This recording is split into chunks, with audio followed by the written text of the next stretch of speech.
Thank you, Mr. Chairman. Thank you, Mr. Geithner, and I appreciate it. I think it's important as we have this long-term discussion, as we, a lot of times we hear questions asked of you and the last couple of visitors we've had here where there's been a complete disregard for the economic crisis that we just went through.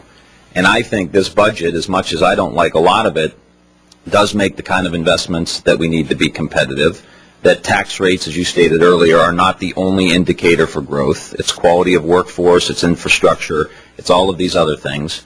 And I just want to say that I think you guys have done, with a horrible economic situation over the past couple of years, have done a pretty good job. And I mean, I can't imagine having to do this without dealing with the politics that the President and you and the administration has to consistently deal with.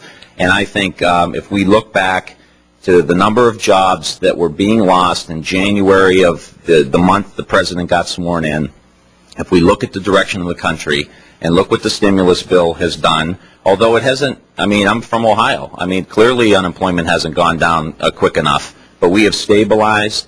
You guys have saved the auto industry. I just have folks in my office from Ford where they have now 850 people working in the Parma plant. Lordstown General Motors now has a third shift. They're making the crews. They're selling like hotcakes. That would not have happened if it weren't for the courage of this administration. So, talk about rhetoric in Washington, D.C. Let's be fair to each other who are trying to make some pretty difficult decisions here. And I just wanted to say that. I wanted to get in my questions, but I think if we're going to change the tone, if we're going to have all these adult conversations that everybody in the Capitol wants to start having, I think it starts by saying, do you remember when Paulson came here and everybody was running around the Capitol with their hair on fire because we were going to go into a global depression in the matter of days?